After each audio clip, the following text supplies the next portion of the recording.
Amin. Kita beralih ke informasi berikutnya, pemirsa. Ini ada ritual penyembuhan yang diadakan di pinggir kuburan di Jember. Saat ini terus diselidiki polisi karena terindikasi penipuan. Selain itu, kegiatan tersebut pun telah melanggar protokol kesehatan selama pemberlakuan pembatasan kegiatan masyarakat. Polisi dari sektor Jenggawah saat ini tengah melakukan penyelidikan dan memintai keterangan beberapa orang yang terlibat dalam ritual pengobatan di area persawahan yang bersebelahan dengan kuburan di Desa Pancakarya, Jember, Jawa Timur. Hasil penyelidikan Jumat siang didapatkan informasi ratusan orang telah menyetorkan sejumlah uang kepada pemimpin ritual bernama Gus Eka agar penyakitnya disembuhkan. Untuk ritual yang mengumpulkan massa kurang lebih 500 orang itu, progresnya kita masih melakukan penyelidikan terhadap kasus tersebut dengan interogasi para saksi-saksi. Tidak menutup kemungkinan kalau saksi-saksi sudah lengkap dan itu unsur pasal yang disangkakan sudah masuk semua, kita akan tingkatkan ke tingkat penyidikan. Kegiatan ritual khusus tersebut yang diyakini akan membebaskan mereka dari berbagai penyakit termasuk COVID-19. Orang selamatan memang banyak. Orang selamatan apa itu? Ya selamatan istilahnya hasil doa itu loh Pak. Doa udah ada hasilnya ya. Apa hasilnya berupa apa?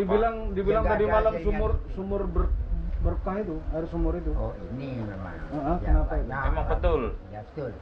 Memang banyak itu Pak. Setiap harinya itu pasti orang ambil itu masyarakat sini, masyarakat ini Purworejo.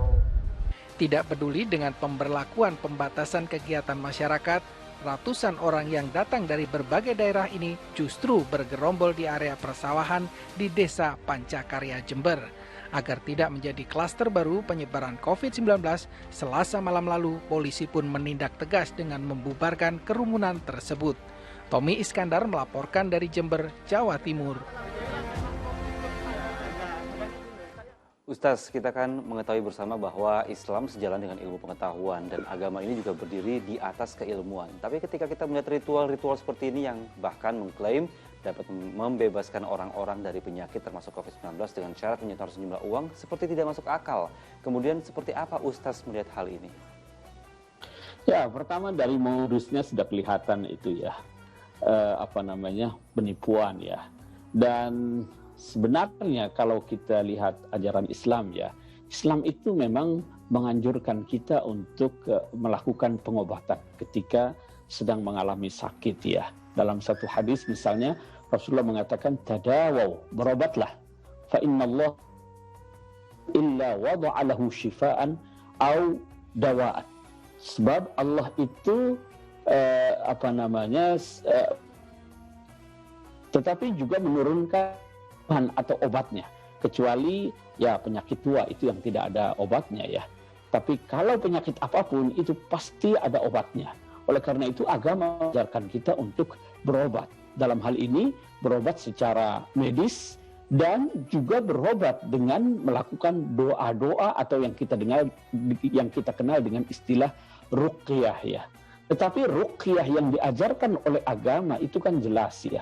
Sebagaimana dicontohkan oleh Rasulullah Sallallahu Alaihi Wasallam dan para sahabatnya dengan membaca surah-surah atau ayat-ayat tertentu, lalu juga doa-doa yang diajarkan oleh Rasulullah, dan tidak ada itu ritual seperti di kuburan atau tempat-tempat yang dianggap keramat dan lain sebagainya ya.